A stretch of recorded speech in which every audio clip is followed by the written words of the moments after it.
हड्डी भाङ्गे छ के हो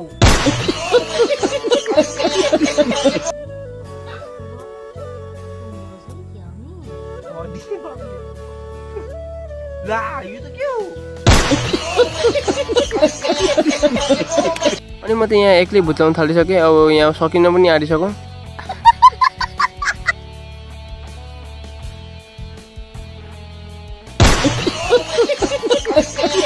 वेलकम छ सबैलाई यो मेरो च्यानलमा एन्ड गुड मर्निङ छ सबैलाई आजबाट चाहिँ रानिङ जाने भनेर एकदम जुत्ता लगाउन आँटेको बिहानको 4 बजिसकिसक्यो केटाहरूले फोन गरिरहेछन् अझै अँधेरो यस्तो छ कि फेरि केही देखिँदैन जुत्ता पनि लगाइसकेँ अब जुत्ता लगाइसकिहालेँ अब निक्लिनुपर्छ केटाहरूले फोन गरेर वक्कै लगाइसकेँ अनि मैले यहाँ चाहिँ साइकल निकालिसकेँ यो खास गरी चाहिँ मेरो रानीको लागि निकालेको थिएँ अब यो कपडा सपडा जुत्ता हेरिसकेर साइकल पनि ठेल्दै लगेको माथिबाट नाम्दा फेरि लडिन्छ भने म त हिँड्दै नभइसकेँ बाटोमा आइसकिसकेँ त्यसपछि यस्तो पाठ लागि केही देखिएको थिएन अनि म तपाईँलाई देखाउँछु ल यहाँ सिट गिरेको हेर्नु ल माथिबाट सिट गिरेको हेर्नु हावा हो कि हावा अन्दरी हो कि पानी परेको के हो गमै पाइँदैन बेसी नै छिटो उठिएछ होला पुरा अँधेरो छ केही देखिएको छैन अगाडि अलिअलि मात्रै देखिरहेछ यहाँ त हात्तीको पनि डर छ एकदम कमै पनि आधा घन्टा जस्तो रोकिँदा जस्तो त्यस्तै भयो जेसुकै होस् भन्दै म चाहिँ अगाडि बढ्दै गएँ केटाहरूले फोन गरेर वक्कै पारिसकेको छ उनीहरू त टाउनमा निक्लेर बसिरहेको छ अब सेन्टर पुग्न आँटिसकेँ यो स्कुल छेउमा पुग्न आँटिसक्यो उहाँबाट दादा बसिरहेछन् अनि डाँटखोलाबाट चाहिँ हामीको ठुलो सेन्टरबाट चाहिँ अर्को एकजना छ हामीको ग्रुपै छन् रनिङ गर्ने होइन उहाँ साइकलमा 7 किलोमिटर गएर अनि मात्रै फिल पाउँछ हामीको यहाँ छेउमा त्यत्रो हामीको रनिङ गर्ने फिलै छैन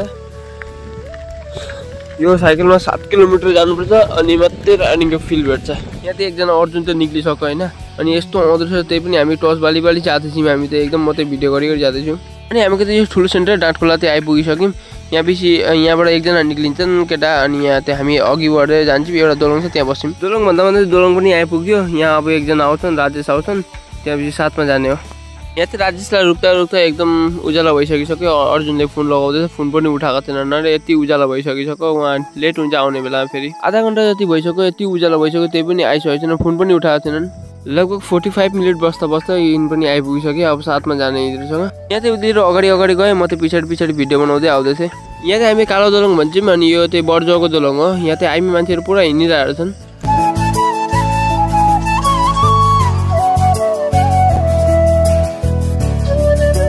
अनि यहाँ चाहिँ हामी सानो कैलान थाना आइपुगिसक्यौँ यो बाटोबाट चाहिँ एकदम फिल्डसम्म चाहिँ 2-3 किलोमिटर छ होला अरू अनि हामी चाहिँ बात गर्दै जाँदाखेरि यहाँ चाहिँ परबाट देख्छ फेरि एउटा अङ्कल पनि एकदम रनिङ गर्दै आउँदै रहेछन् अनि फाइनली हामी चाहिँ फिल्डमा आइपुगिसक्यौँ केटाहरू चाहिँ अघि नै आइपुगेछन् हाम्रो ग्रुपको केटाहरू चाहिँ अनि उता रनिङ गरिरहेछन् उनीहरू चाहिँ अब म चाहिँ साइकल राखेर अनि एक राउन्ड हिँडेर चाहिँ अनि रनिङ गर्ने अनि यो फिल्डको छेउमा चाहिँ एकदम एउटा मूर्ति छ अर्को चाहिँ एउटा जुबिन्दाको मूर्ति ल्याएर राखिदिएछन् यहाँ राम्रै गरेछन् यहाँ मूर्ति ल्याएर अनि हामी त अब एक राउन्ड हिँड्नुको लागि एकदम तयारी गर्न थाल्यौँ अब केटाहरू त एक्सर्साइज गरिरहेछन् अनि हामी चाहिँ एकदम फिल्ड हिँडिसक्न आँट्यौँ अनि अर्जुन त पछाडि त राजेश चाहिँ अगाडि हामी यहाँबाट एक राउन्ड हिँडिसकेर चाहिँ अनि त्यसपछि रनिङ गर्ने हो यहाँ चाहिँ केटाहरू अझै एक्सर्साइज गरिरहेछन् हामी चाहिँ रनिङ गर्नु थालेको अब चाहिँ यहाँ चाहिँ रनिङ गरिसकेर म चाहिँ उभिएको एकदम 5-6 किलोमिटर कुद्दा त राम झन्डै मरिएन छाती दुखेर अनि यहाँ चाहिँ केटाहरू एकदम एक्सर्साइज गरेर घर जान आँटेको रहेछन् अनि हामी पनि एक्सर्साइज गरेर घर जाने हो मेरो चाहिँ रनिङ एक्सर्साइज सबै सकिएर अब म चाहिँ घरतिर हिँडेको अब टाइम पनि 7 बज्न आँटिसक्यो लेट हुन आँटिसक्यो घर जानु पनि घरमा पनि अलिअलि काम छ अब त्यो पनि काम पनि गर्नु पर्यो आफैले पनि अनि यहाँ चाहिँ घरनिर पुग्दाखेरि दादाहरू एकदम माछा मारिरहेको छन् यता आन्टी पनि घाँस काटिराख्नु पर्छ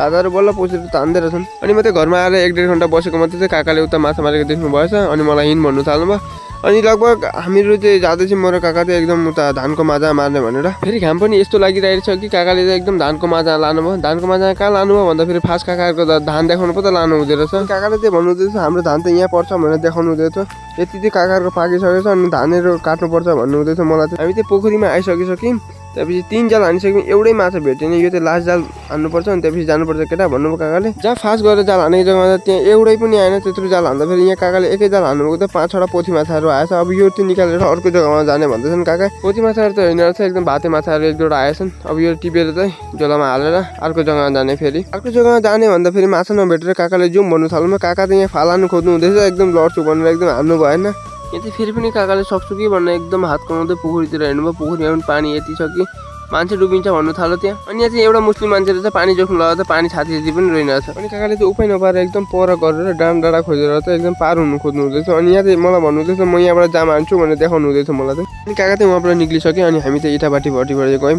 अनि यहाँ चाहिँ एकदम पुरा चर्के घाम लागिरहेछ। यहाँ चाहिँ अनि काका पनि अगाडि एकदम जाल लिएर हिँडिराख्नु भएको छ। अनि यहाँ चाहिँ काकाहरूले भन्नुभयो आज चाहिँ खाना हाम्रो घरमा पकाउँछौँ तिम्रो घरको मान्छेलाई पनि। अनि यहाँ चाहिँ हात धर्नुलाई एकदम कुदाइरहेछन् काका र काकी नै। अनि काकीहरूले उपाय नपाएर एकदम दाना खुवाएर एकदम धर्नु खोजेको, त्यही पनि धर्नु सकेको छैन अनि एकदम खानु त दिइरहेछन् अहिलेसम्म त काकीहरूले धर्नु नसकेर एकदम खोरबिता हालेर धर्छु भनेर काकी त एकदम हात फिल्ल्याउनु हुँदैछ। अब गएर चाहिँ भित्रबाट काकीले धर्नुहुन्छ।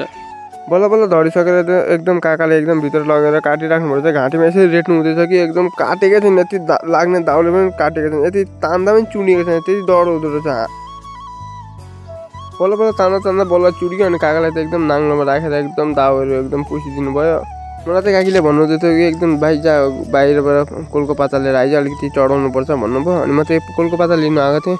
कोलको पात लिएर अनि म चाहिँ भित्र गएँ। भित्र गएर चाहिँ एकदम काकीले त एकदम तातो पानीमा एकदम कराईमा बाहिर ल्याएर हाल्नुभयो। त्यसपछि अनि भुत्लाउने भन्नुभयो काकीले। अनि दिदीसँग चाहिँ बोलिरहेको छ, दिदी चाहिँ नाच्छ। अनि उहाँबाट भिडियो कल गर्दैछ। दिदीले चाहिँ एकदम हाँस काटेको एकदम पानीमा डुबाएको हेरिरहेछ। अनि म पनि गएर एकदम हाँसहरू भुत्लाउनु थालेँ। हाँसको भुत्ला पनि यति सानो सानो थियो कि हातले तान्दा हातैमा पुरा चिपिहाल्थ्यो। अनि यता फेरि काकी एक्लै भुत्लाउनु हुँदै थियो, म चाहिँ बाहिर गएको थिएँ। अनि फेरि म पनि आएर भुत्लाउनु थालेँ। आधा घन्टा हुन आँटिसक्यो, अझै भुत्लाइसकेको छैन। यति सानो सानो छ नि यो हाँसको भुत्ला। फेरि हड्डी भाङ्गे छ के हो?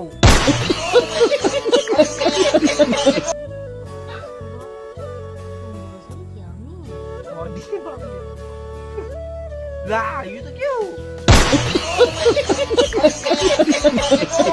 अनि म त यहाँ एक्लै भुत्लाउनु थालिसकेँ। अब यहाँ सकिन पनि आँटिसक्यो।